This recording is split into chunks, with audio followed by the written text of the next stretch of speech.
It is the 6th of November, 12 games, busy night, some injuries, some really good performances, some blowouts, some close games. Let's get through all the action. This is the Friday? No, it's not the Friday. This is the Wednesday post-game show. Let's go balls deep. I'm the type to get shit done. You the type to observe.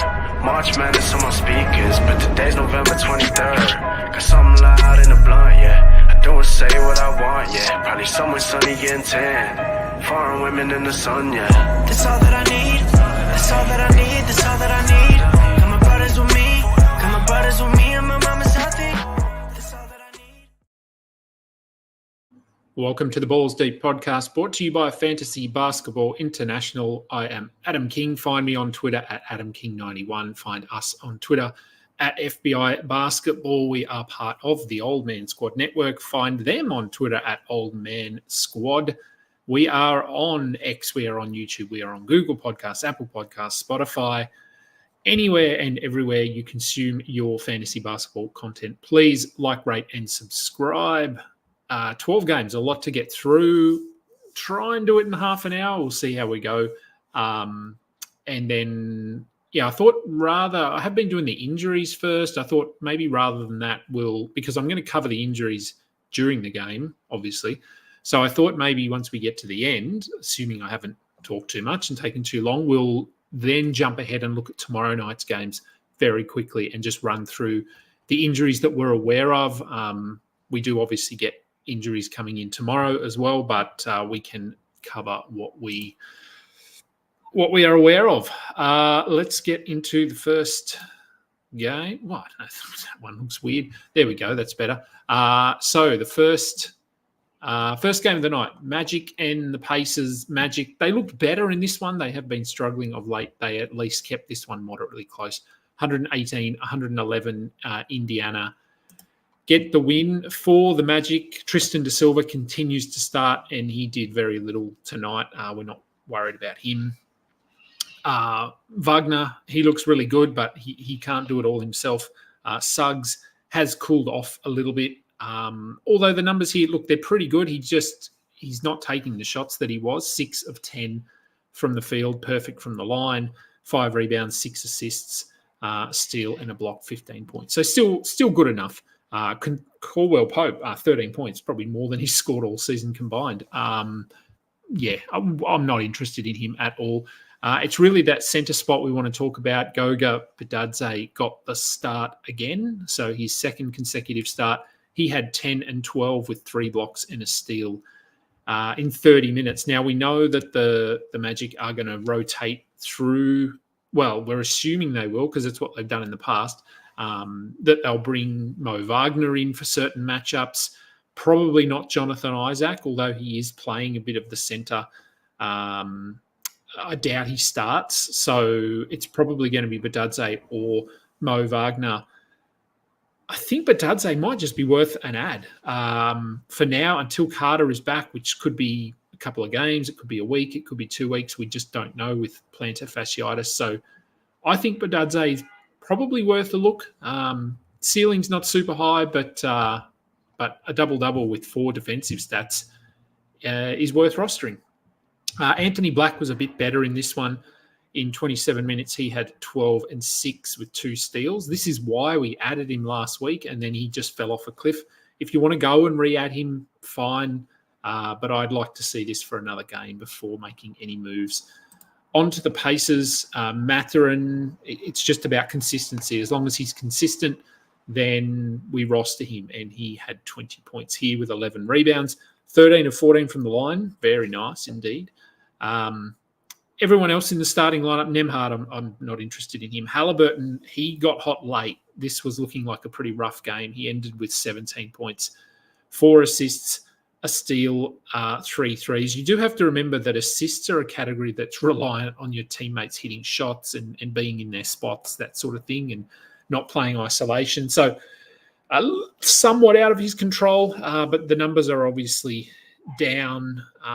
But this was okay. This was fine. Without that backup centre, there's still really no clarity on this is what we're going to do moving forward. Obi Toppin has played some small ball centre. He was terrible here. Jarris Walker, though, stepped up, 17 points, 6 rebounds, 2 steals and a block in 23 minutes. Yes, that's worth adding, but he was 7 of 7 from the field, 3 of 3 from the three-point line. So, yeah, I'm not rushing to grab him. I'd need to see this as a pattern before we go and pick him up. TJ McConnell, obviously streamer for assists and steals and nothing else. Hinny Minnie, I see your questions. Let me just see. Rest of the season traded. Yep. Okay, cool. Couple of questions. I'll get to them shortly. Let's just keep moving through the games so we can get to the end of the show. Detroit fall to Charlotte on a Brandon Miller putback. I saw them run. Actually watched a lot of this game. Their last sort of play that they ran was a bit clunky, and the ball ended up with why can't I think of his name? Grant Williams. God, ended with Grant Williams, who unsurprisingly missed his 3-point shot, but Brandon Miller was there for the putback. So as the sirens go past. For the Pistons, Jalen Duren lasted just 7 minutes. He rolled his ankle about a minute into the game. He did try to play through it, but as you know, with ankle injuries, once you stop moving and get off the ankle, it does tend to swell up, flare up, and that's probably what happened here. And so he did not play the rest of the game. Isaiah Stewart started the second half, but we saw 12 minutes of Paul Reed as well. So is there an ad here? Probably not. It's probably Stewart if you're really desperate, but we've seen Stewart in starters minutes before really struggle to be a 12-team guy. So, yeah, look, if you are desperate, by all means, have a look at Stewart. Paul Reed, we know his per-minute production is far better, but I don't think he'll play enough. He'd need to be at 20, 22 minutes. So unless they're going to give them a bit of a minute split, which I don't think we will. On to Charlotte. Miles Bridges finally, 27 points, 7 rebounds, 2 assists. No defense, but the shooting was better, 8 of 14 from the field, 9 of 9 from the line. So encouraging, but he appeared to hyperextend his knee with, a minute to go. There wasn't long to go. He went straight to the dressing room, change room, whatever we call it. He did come back out and got back on the court, so that's a good sign. But I would just keep an eye on their injury report heading into their next game, just in case this flares up overnight. Taj Gibson started again. Look, he did some things. He had a couple of blocks, some rebounds, hustle plays, but we're not adding him, obviously. LaMelo Ball basically carried them to victory in the last quarter. I think he had 15 or so. I don't know. He had 8 of the last 10 or something. Ended with 25 points, 8 assists, 6 rebounds, 2 steals, 5 threes. So didn't get to the line, which is sort of weird, but still a good line for him. Grant Williams, 27 minutes off the bench, 12, 7, and 2 with 2 steals and a block. Look, he has the ability to do this kind of thing, but I'm really not interested in Grant Williams. The Knicks and the Hawks. Hawks get up. Knicks were up early. Atlanta rally back and went on a 15 or a 17-3 run or something in the last few minutes. So pretty disappointing for the Knicks. Not a lot to cover as per usual with the Knicks. Starting 5 were all pretty good here. Miles McBride was better. He hit a shot. He was 0 of 9 in the last game. He was 5 of 9 here for 16 points, 7 assists and a block. He can be streamed in 4 points. That's about it. On to Atlanta. Risa Shea is the story. 33 points, 7 rebounds, 3 steals, 2 blocks, 6 threes. The free throws are not great, 5 of 9, but you will ignore that with the rest of his line. He should be rostered everywhere anyway. DeAndre Hunter was questionable, I think, for this game, so he's getting closer. But just hold Risa Shea and let's see what his minutes look like once Hunter is back. I did say in my read and react on Twitter that there is a world where Risa Shea starts over Hunter at some point this season. I don't think it'll be immediately, but But let's see. So just hold Ricochet. I mean, you can try and sell him. I don't think anyone's going to buy him. Rest of the starters, Capella, much better than Okongwu here. He had 18 and 6. Really hard to get a read on this centre rotation. Okongwu just doesn't look right. Whether that toe is still causing him some issues, I don't know. Trae Young, 23 and 10 with 6 rebounds, 2 steals. He is fine. Dyson Daniels, only 6 points, but everything else really good. He shot the ball 16 times, so that's very encouraging. He had 5 rebounds. He had 4 steals. He had a block. So the rest of the numbers are absolutely fine for Dyson Daniels. The Warriors upset the Celtics, 118, 112. Celtics, they tried their best. They tried. They just couldn't get there in the end. Warriors continue to defy the odds. Steph Curry, very good in this one. 27 points, 9 assists, 7 rebounds, 4 steals, a block, 4 threes. So, yeah, he's back to what we expect from Steph, which is good to see after that injury early season. I said in my recap as well, it's really hard, I think, with this Warriors team to say who is and who isn't a must-roster player. Steph obviously is. Buddy Hield obviously is at the moment. Outside of those two, I think you could make a case to drop anyone. I think Wiggins is probably a must-roster, as is Draymond.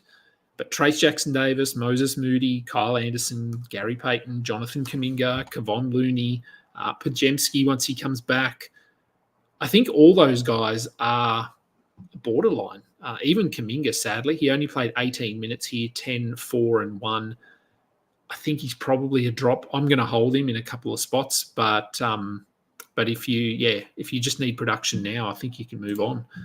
For the Celtics, Luke Cornett left with a hamstring injury here, and we were already without Jaylen Brown. So Myles Cater played 28 minutes, 14 and 8 with 2 blocks. He's interesting. Horford, we know he's going to sit back-to-backs. Cater is obviously ahead of Tillman in the rotation. Brown is probably still a couple of games away. So if we've got no Cornett, no Brown, I don't know if the Celtics have a back-to-back coming up. They might. Someone might be able to check that for me. Cater's interesting. I don't think he's an ad necessarily, but certainly a streaming consideration. Cleveland, another win. Another night, another win for the Cavs. This time over the Pelicans. Usual, very little to talk about. LeVert returned. He had 16, 6, and 6 with a steal. When he plays, he's probably a really good streamer, borderline must roster. No one else there for the Pelicans. Zion, look, a good line, 29 and 8, 4 assists, a steal and a block, 11 of 13 from the line, 9 of 18 from the field. So the numbers are really good, but he did, you'll see he only played 29 minutes as opposed to Ingram, who played 39, Boston, who played 38, Alvarado, who played 35. So the minutes were down. He went to the locker room with I'm assuming it was sort of a flare-up or an issue with his thigh, which is why he missed the last couple of games. He looked okay in the second half, but, yeah, keep an eye on the injury report just in case this is something that's going to linger for a bit. Let's hope it's not. With all their injuries at the moment, Messi, Boston, Alvarado, Javonte Green somehow are all on the radar at least. Messi, I think, could have sustainable value here just because he's clearly ahead of Daniel Tice in the rotation. Tice only played 6 minutes. So Messi had 3 blocks, 4 rebounds, 10 points. So I think he's probably going to hold value for a while. Alvarado had 27 and 5 with 3 steals. He's clearly must roster, but we have seen this before. And Boston, yeah, look, not as good as he has been, but 14 points, 2 rebounds, 5 assists, a block, and 38 minutes. Anyone playing 38 minutes, not named Tony Snell, needs to be rostered. So, yeah, just pick him up and wait till they start getting their guys back. Jordan Hawkins, only played 19 minutes off the bench. This could have been a result of his injury. He was questionable coming in. So, I wouldn't be dropping Hawkins if you're holding him at this point. All right, Spurs and the Rockets. Now, are we halfway through? 1, 2, 3, 4. Okay, this is the 6th game. So once I get through this, I'll jump to those questions. Spurs, they were smashed by the Rockets. So, I wouldn't really take too much out of this game. Wemby only 25 minutes, 15 and 6 with 3 blocks and a steal. Average, I suppose, for Wemby. The question was with Sohan out, what was the rotation going to look like? Stephon Castle, which I think I did hint at, that they may move him into the starting lineup. They did, and he had 5 points in 25 minutes. The 3 steals are interesting. Perhaps he becomes a steals streamer, but I'd have other players ahead of him at this stage. Harrison Barnes, a mighty 2 points in his 18 minutes. A very good Tony Snell impersonation there. Champagny had 13 points in his 28 minutes. He probably is the pickup, I think. But as we saw here, it's going to be pretty inconsistent just because the team is inconsistent. Keldon Johnson, 10 points in 19 minutes off the bench. This one, again, it was a blowout, so it's probably not the game we want to look at to get a good read on what their rotation will look like until Sohan is back. And Vassell is very close. He could return for their next game. So likewise for the Rockets, their minutes were down for the starters a little bit. Good to see a Fred VanVleet, a strong shooting game for Fred VanVleet, 10 of 11 from the field. Only attempted 2 threes, 21 points, 10 assists, 7 rebounds, 2 steals. This is why he's a top 30 player. We haven't seen it yet. So maybe you bought low on him and this is something he can build off. Let's see. Şengün, 16, 5 and 4 with a steal, 2 blocks. Numbers are all pretty good here. I did talk about in my recap that Jabari Smith I don't know. He has to convince me. 12 points, 4 rebounds, nothing else in his 24 minutes. I know he has had some good performances, but I don't know. I'm a little bit worried. Amen Thompson, Tari Eason, both their minutes are creeping up. Now, this was a blowout, so maybe not an accurate reflection, but 24 minutes for Amen Thompson, 22 for Tari Eason, both doing enough to be rostered at the moment. 20 minutes for Reed Shepherd, but this was more to do with the scoreline, I think. Let's just jump to these questions very quickly. All right, 2 questions. What do I think of Lively rest of season value 9 cap? I traded Sexton and Conley, one of which I was going to drop for Vassell. So So you traded Sexton for Lively. Yeah, he'll be fine. No indication that this is a long-term thing, and I'd have him above both of those guys pretty comfortably. So I think that is fine. And who are the 2 drops for Vassell and Quickly when back? If Quickly ever comes back. And do I even stream? Would need to drop. Another for a stream, so I'm making 3 drops. Who would you drop from this list? Tyus Jones, Bilal Coulibaly, Derek Lively, then Peyton Watson, Goga Badadze, Jose Alvarado. Long term, if we're looking rest of season, I wouldn't drop any of those first 3. It would be the last 3. They've all got probably a bit of a limit on their value. Peyton Watson once Aaron Gordon is back, Goga once Wendell Carter is back, and Jose once the Pelicans get all of their guys back. So, I think while they are all guys to add at the moment, those last 3 are guys that are going to be expendable at some point, where I think Tyus's rotation is his spot in the rotation is pretty locked in. Coulibaly the same, and Lively. I know his minutes are sort of splitting with Gafford, but it does appear that he is playing as the starting center if we want to talk about minutes distribution on most nights. Traded Ingram, Slipping Jimmy, traded Ingram for J-Dub just before his game today. Yes, he was good today. Ingram was good as well, but Ingram is obviously peaking right now with all of the injuries. Jalen Williams, I think he's up to 22 for the season or something like that. So very good trade. Played Russ and picked up Ricochet. Yeah, sometimes streaming works, sometimes it doesn't. Do we think that Ricochet will keep his spot? Yeah, look, I'm not sure. Hunter will come back at some point soon, I think. They may bring him off the bench initially. They probably don't know, to be honest, because Ricochet has probably exceeded expectations slightly, and I think he is the future. So I said he could move into that lineup at some point, but maybe they do just leave him there and bring Hunter off the bench. I think it's certainly an option for them. I'm not sure which way they're going to go at this stage. All right, on to the next game. The Lakers minus AD fall comfortably to the Memphis Grizzlies. For the Lakers, obviously LeBron James had a big game because there's no one else there. Austin Reeves, to be fair, he was pretty good. D'Angelo Russell only played 22 minutes. JJ Redick came out and said it was just the way he was playing. He didn't like it, so he just pulled him out of the game and wanted to see a bit more Gabe Vincent out there. So that's something to monitor. No indication that this is going to be an ongoing thing, but yeah, keep an eye on it. Jackson Hayes started with Anthony Davis out. He had 8 and 10 in his 35 minutes.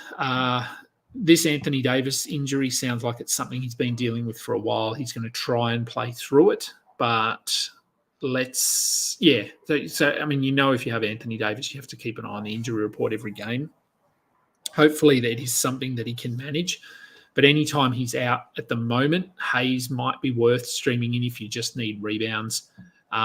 Christian Koloko made his debut, so good to see him back on an NBA court. I think it's been about a year and a half since he played. So he had very little, 2 points, 2 rebounds and a block in 13 minutes. But there is definitely, if we think a month ahead, a situation where Koloko is actually the primary backup and he is getting those minutes over Hayes. So nothing to do at the moment, but deeper leagues, if you can stash, maybe you throw Koloko on the bench somewhere there. As for Vincent, he did play 23 minutes, but we know his game doesn't translate very well to fantasy. So he's a good, impactful player at times, but nothing there in terms of fantasy. For the Grizzlies, still running with a few injuries, so we're still getting minutes for guys that probably shouldn't be getting minutes. Jalen Wells had 20 points. He's probably rosterable. I've got him in 2 leagues. I'm just going to hold him. He had 20 points. Doesn't do a lot else. He had a steal, but good 3-point points streamer. Zach Edey, only 15 minutes, 8.7 rebounds, no blocks. I'll give him a pass. He'd been good before this, so just a bad matchup, bad night. Aldama, LaRavia, we're holding them until we get Bain back, until we get Smart back. Luke Kennard played his first game of the year, I think, 6 points. He's just a 3-point streamer, but he's going to need 25 minutes. And I'm not sure how he gets there with Scottie Pippen playing so well and then those other guys to come back. Jay Huff had a highlight dunk. Not much else. 11 points in 14 minutes, but not enough minutes there for him to be rostered either. Okay, Bulls, Dallas. It's fine. Easy win for the Mavericks, 119-99. Bulls were pretty bad in this one. No Levine, so Ayo Dosunmu started again, and hopefully you didn't start him. I think I moved him to the bench. I'll have to double check. I'm pretty sure I did today. He had 6 points, 5 rebounds, 4 assists. 2 of 13. It was a bad shooting night. If he hits 50% of his shots, he gets another 4 or 5 baskets. So he maybe gets 15, 5, and 4, which is okay. So if Levine misses more time, I think he's close though. But if he does, Dosunmu is probably a soft hold. But the minutes were down for a lot of these starters because the game was just never really that close. Buzelis, he flashed a little bit here of what he can do, 13 and 9 with 2 steals and a block. Someone to keep an eye on should the Bulls part ways with Patrick Williams or just give up on him, which a lot of us have. It could be Buzelis at some point who steps into a larger role for the Bulls. And for the Mavericks, no Derek Lively, who was out with a shoulder issue. It doesn't sound serious. So just throw him into your IR spot if you can. And no PJ Washington, who's out with a knee sprain, I think it is. So we don't really have a time frame on that, but could be a week or two. Najee Marshall started, had 8 points, 2 rebounds, 2 assists, 2 steals. Not a good indication of what his minutes will look like because this was a blowout. I think he could be closer to 30 if it's a competitive game. So he's intriguing. He has the ability to just chip in across the board. But yeah, obviously not a priority. Klay Thompson had 13 points with 6 rebounds, nothing else. Just keep him around for threes. Dan Gafford, strong in his 24 minutes, 17 and 7 with 3 blocks. And no Lively, he's going to step up a little bit. And then we had 20 minutes of Dwight Powell, 13 minutes of Jaden Hardy, 20 minutes of Olivier Maxence Prosper. So this was just a bit of a messy rotation. OKC fall to the Nuggets. Very good game to watch, actually. I watched a bit of this one, 124 to 122. Nuggets get the win, flexing their muscles. Jalen Williams, we talked about him when we had that trade question. He was very good tonight. Almost had a triple-double, 29, 10, and 9 with 3 steals. Good shooting, 3 of 5 from the line, but everything else really good, and he is rounding into form as we thought he would. Chet Holmgren, 15 and 10 with a block. Gets it done. Shea, another good game. Isaiah Joe, they continue to just shuffle that starting lineup based on matchup. Isaiah Joe had 3 threes, and that's what you're streaming him in for. Alex Caruso had 4 steals, 2 blocks. That's why you're streaming him. I think he's the worst shooter in the world. There's a lot of sirens outside my house. 1 of 9. So 2 points, 6 rebounds, 4 assists, and then the 4 steals, 2 blocks. So just a defensive streamer. Cason Wallace had 4 points with 2 steals. He is a streamer as well. For the Nuggets, Peyton Watson. So he started as we thought he would. He played 34 minutes as we thought he would.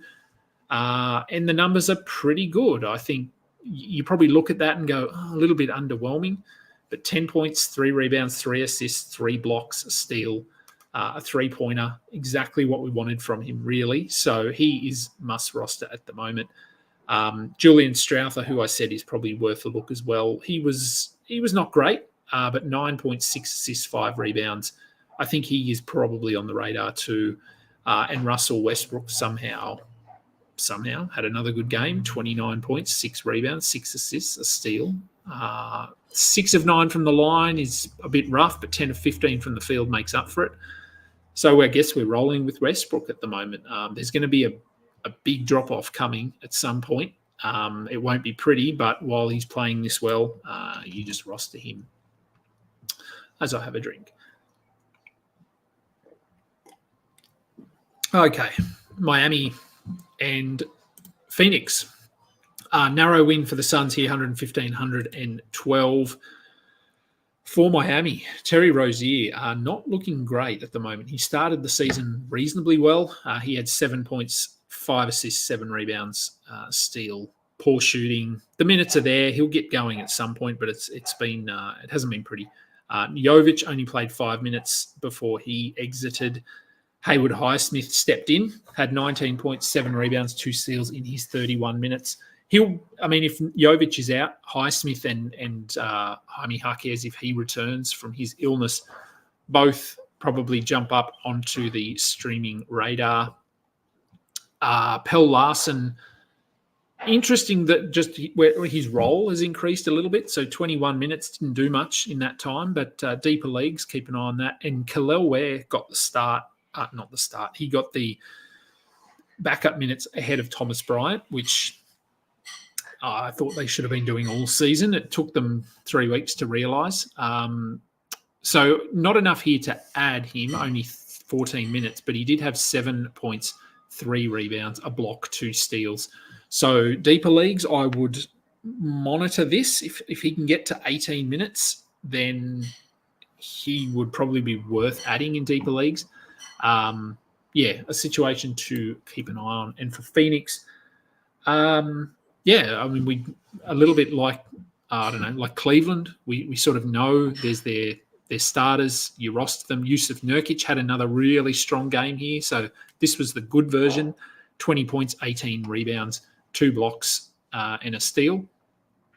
Tyus Jones, a little bit quiet, but he had 8 assists.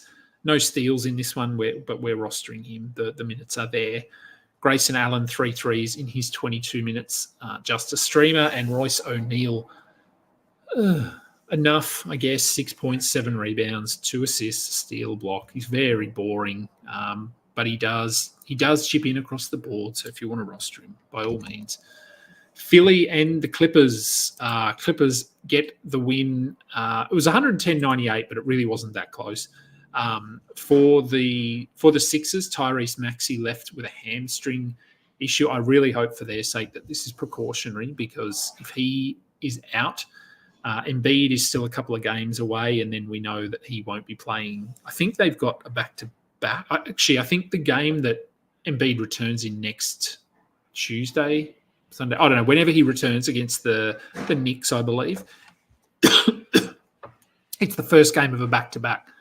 So we're going to get Embiid back. If you've got Drummond, I wouldn't drop him. I would hold him just for that back-to-back at least, and because the second night he will probably play starters minutes again. As for Drummond, he had 9 and 10 with a block. So not really doing a lot, but it's hard to find someone that can get double-digit rebounds and some defensive stuff like that. So, but yeah, look, if Maxey misses time here, oh, God. Kyle Lowry, I guess, would start because he's really their only ball handler. Eric Gordon can't handle the ball. So I don't know. It's going to be – I don't know what they'll do if Maxey's out. Oubre should be able to maintain value just with players out. He had 18 points. And a steal here. He is just points and some threes, really. Paul George, 24 minutes, 18 points. 3 steals, 7 rebounds, 7 of 9. So numbers are good for him. He's healthy. He's staying on the court, which is all you can ask for. And for the Clippers, a pretty comfortable win, as I said. James Harden didn't extend himself too much. 18, 6, and 4 with 3 steals and a block. Norm Powell just rolling along nicely. 26 points, 6 assists. That's interesting. A steal. Good shooting. 8 of 10. 6 of 8 from 3. So, as expected, he is playing probably the best basketball of his career at the moment. Derek Jones had 14 points, 4 rebounds, 2 assists. 24 minutes. The minutes were down for him. They were down for Man. I don't know. Jones, I think I've got him in one league, but if someone is available that I'm interested in, I'm going to have no issues dropping Jones. So I think you can move on. And as for Kevin Porter, 12 minutes, move on from him. Chris Dunn, 18 minutes, move on from him unless you're really desperate for steals. And final game, I believe this is the final game. Yes, it is. The Raptors and the Kings. Kings get the win, 122-107. They pulled away in the last sort of 5 to 10 minutes. Grady Dick finally cooled off 7 points. This is going to happen with a guy like this. We hold him, clearly. This is not a reason to go and drop him. RJ Barrett, very good again. Ochai Agbaji doing enough, 12 points, 2 rebounds, 2 assists, a steal. The minutes are there, so we hold him. Davion Mitchell, 20 points, revenge game against his former team. 6 assists and a steal. He needs to be rostered until Quickly is back. Jonathan Mobo, he got injured, I think.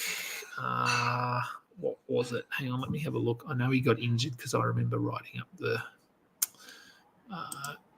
injury or putting it on the injury report. Hip pointer, another hip injury. Geez. So Probably shouldn't have been rostered anyway, but if you did and he's going to miss time, we just move on from him. And Chris Boucher, 17 points. Nothing else in his 25 minutes. No, thank you. For the Kings, usual guys, Keegan Murray's looking really good at the moment. 22 points, 12 rebounds, a block, 3 threes. DeMar DeRozan has fitted in like a glove. That doesn't make sense.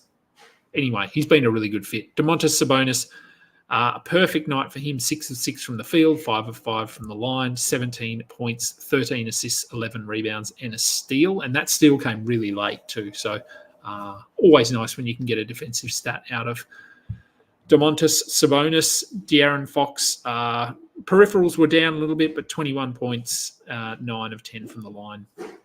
And then Kevin Huerter, Keon Ellis, Malik Monk are basically just chopping into each other's value. All three can be rostered, don't have to be rostered. Keon Ellis obviously has that defensive upside. Monk, probably the offensive upside, and then Huerter sits somewhere in the middle. So it really just depends what you need. And that's all of the game. So we're at 37. Yeah, we've got a couple of minutes. All right, let's have a look at tomorrow's game. So we've only got 3 games tomorrow. Minnesota at Chicago, Utah at Milwaukee, and Portland at San Antonio. So for the and again, these are the injuries that we know of at the moment. Minnesota have a pretty clean injury sheet at the moment. For the Bulls, it's just Zach LaVine who is questionable again, and this may have been a case of them resting him on the first night of a back-to-back. So I think he's probably a good chance to play tomorrow, which will mean that Dosunmu is not necessarily someone we need to hold, although on a low-volume day like tomorrow, you just hold him and play him and see what happens, and then move on. For the Jazz, Jordan Clarkson and Lauri Markkanen are both questionable with their respective injuries. Markkanen, I think, will play. He's been trending towards playing, which will mean that guys like Cody Williams, John Collins probably takes a bit of a hit. But we're obviously holding all of these guys because it is such a low-volume day. With Clarkson back, potentially Sexton will probably move back to the bench. Let's see if he can. He's been okay the last couple of games, so we'll see what he looks like in a bench role once again. For the Bucks, Giannis questionable with his adductor injury, which caused him to miss their last game. If he is out, Bobby Portis will come into the starting lineup, and really nothing to talk about on their bench. Or maybe Gary Trent can get going tomorrow. I don't know. It is a favourable matchup coming up against the Jazz, so if there's any time for him to get going, it would be tomorrow. And then final game, Shaedon Sharpe upgraded to questionable tomorrow to make his season debut. They're going to be pretty cautious, I think, with him. So even if he's back, he's probably not going to play his usual allotment of minutes. But him returning could impact guys like Tamani Kamara, Denny Avdia, Scoot to some degree as well. Delano Banton, who's played some minutes, probably will barely play. So if you've got Shaedon Sharpe in your IR spot, and because I'm sure I'll get questions tonight about who do I drop to activate Shaedon Sharpe, this could be a situation where maybe we don't. Maybe we give it a couple of games before activating him. But in saying that, Portland are just so bad that he could come out and score 20 points in 18 minutes or something like that. So it'll be a tricky situation to navigate for the Spurs. Backing up after last night, no indication of any injuries coming out of tonight. So this could be a closer game against Portland. So we might get a better idea of what a Champagne's minute's going to look like, what a Keldon Johnson's minute's going to look like. And does Stephon Castle continue starting? If so, is he someone that we can look at for streaming? Wemby could be a good matchup for him as well, coming up against DeAndre Ayton. So, let's see how those games play out. What do we got? Oh, one question. Is Royce O'Neal worth a stream while Dunn is out and isn't cutting? Yeah, Dunn got injured, didn't he? Let me have a look what the injury was. Ankle. Okay. Yeah, look, I mean, O'Neal was sort of on the borderline anyway. So with no Dunn there, it probably frees up a little bit of playing. So he's probably worth streaming in. I know some people think he's a must roster player, and that's because if you look at his ranking, hang on, let me have a look. I know it's just stupidly high. Here we go. He's a really good example of rankings not necessarily conveying must roster terminology, that sort of thing. So he's the 67th ranked player. But a big part of that is just that he has been pretty efficient from the field, decent from the line, doesn't turn the ball over, and he gets sort of low volume defensive stats because he's averaging 9 points, 6 rebounds, a steal and a block, 2 threes. So it's nothing to write home about, but it does, because he's not really hurting you anywhere necessarily. He just climbs those rankings. So he's fine. Yeah, short answer, he's fine to stream in if you want to. So thank you for all questions. I'm going to go and have dinner. That will do for today's show. I'll be back tomorrow, I think, pretty sure. Yeah, should be back tomorrow. Should be a quick show. So we might go through some injuries or something because we'll have a bit more time. But yes, that will do. Thank you, everyone, for listening. I'm Adam King. This has been the Balls Deep post-game show. Until next time, catch up. You just listened to another episode from the Fantasy Basketball International Podcast Network. Thanks for joining us. And for more information about joining our community, please check out our website,